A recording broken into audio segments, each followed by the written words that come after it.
Gracias por continuar con nosotros en Soluciones. Les recordamos que pueden participar con todos sus comentarios y dudas que tengan respecto al tema que tratamos el día de hoy, déficit fiscal, que además es la etiqueta que estamos utilizando a través de nuestra cuenta en Twitter, @solucionesgb. Les recordamos también que estamos en compañía de Ronald Balsa, economista, y también Carlos Centeno, administrador con experiencia en el área de inversión pública, quienes nos están, digamos, ilustrando un poco sobre todo este tema. ¿Cuál es la situación actual del déficit fiscal en Venezuela, Ronald? Bueno, fíjate, en el año 2011, para ir un poquito atrás, la última cifra publicada por el Ministerio de Finanzas dice que teníamos un déficit de 11% del PIB en el sector público consolidado. Si a eso le restas el superávit de PDVSA, que era 8%, tienes el déficit no petrolero, que es casi 20% del PIB en el año 2011. Hasta la fecha no hay una cifra oficial, pero la estimación para el año 2014 del déficit es 20% del PIB.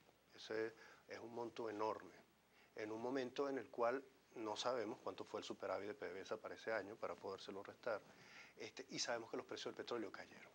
Es decir, para el año 2015 estaríamos en una situación más compleja, puesto que el gobierno tiene una mayor cantidad de compromisos y tiene menos recursos para poder cumplir con ellos. Uno de los problemas es que esto era completamente previsible desde los años 40 del siglo pasado. O sea, la idea de los fondos de estabilización era justamente tratar de impedir que en los momentos en los que cayeran los precios del petróleo o, como se pensaba en aquellos tiempos, desapareciera las reservas petrolíferas de Venezuela, se tuvieran recursos para poder suavizar las caídas de gasto público. Nosotros no tenemos el fondo de reserva provisto desde el año 2003. O sea, en este momento allí hay nada más 3 millones de dólares. Y efectivamente eso no nos va a ayudar para nada en un momento de una caída como la que tenemos. ¿Cuáles son las alternativas que le quedan a un gobierno en condiciones como esta? O tiene que aumentar el endeudamiento, o tiene que aumentar la emisión de dinero, cosa que genera un aumento muy rápido en la inflación, o tiene que hacer reajustes en el gasto. Lamentablemente, como nosotros no tenemos un presupuesto unificado, no sabemos exactamente en dónde pudieran hacerse esos recortes y qué consecuencias pudieran tener. O sea, cuántos de los proyectos de inversión están ya parados o han recibido fondos sin tener resultados, no lo sabemos con entera precisión.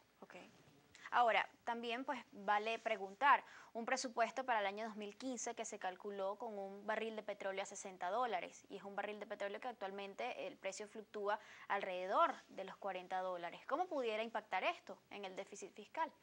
Bueno, para hablar, por ejemplo, primero del déficit, nosotros tenemos tres mecanismos para corregir el déficit. Uno es a través del ingreso, otro a través del gasto y otro mecanismo a través del financiamiento o endeudamiento. Son los tres mecanismos por los cuales nosotros podemos corregir el déficit. Una de las posibilidades, uno de los problemas que tiene actual que presenta la economía el país es que se genera un déficit producto a que hay un desequilibrio entre el precio presupuestado del petróleo y el precio real que está en la actualidad. Eso genera una merma en los ingresos del fisco. Pero tenemos que ver que una de las condiciones que podemos hacer para, como hemos dicho, que uno de los mecanismos para corregir el déficit es el ingreso, podemos buscar otras vías a través del mismo ingreso para recomponer esa caída que tiene vía presupuesto, vía precio del petróleo, que eso puede pasar por una reforma tributaria y revertir lo que tiene que ver la composición del ingreso no petrolero del fisco y llevar unos ingresos más progresivos y menos regresivos como está en la actualidad. Una reforma tributaria en este caso, Carlos, pudiera significar creación quizás de nuevos impuestos, nuevos métodos de recaudación, o la elevación de los impuestos, del porcentaje de impuestos ya existente. Bueno, depende cómo se establezca la política, pero debería pasar por la creación de algunos nuevos impuestos y por lo que tiene que ver, por lo que tiene que ver un poco con la creación de algunos impuestos que no existen. O sea, como impuestos a las transacciones financieras, un impuesto al patrimonio y a unos impuestos que puedan darle al fisco mayor capacidad para tener ingresos. Ahora, ¿es esto una situación quizás global en términos de déficit fiscal? ¿Cómo nos encontramos comparado con otros países de la región? Bueno, en principio los países petroleros que no tienen fondos de estabilización están, como nosotros, en una situación muy difícil. Así es. O sea, acostumbrarse a tener un determinado nivel de gasto y luego ver caer los ingresos coloca a esos países en la necesidad de revisar todos sus objetivos y todos sus propósitos, ¿no?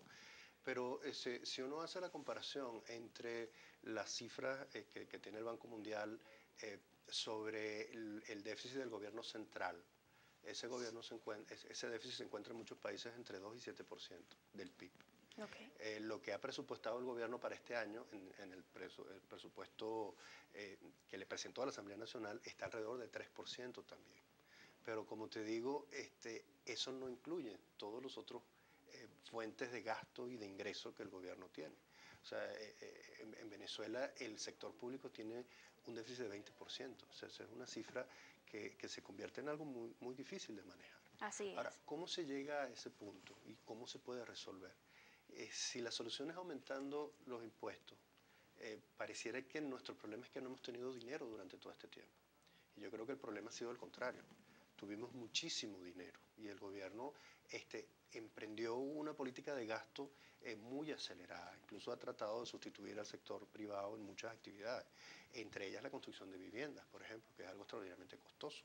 Entonces, uno podría preguntarse si el objetivo es mantener ese nivel de gasto por la vía de nuevos ingresos o, por el contrario, reordenar los objetivos del gobierno. Hacer o entender que en muchos casos las asociaciones públicas privadas permiten hacer que el gasto público sea menor y por tanto haya que cobrar menos impuestos. Así es.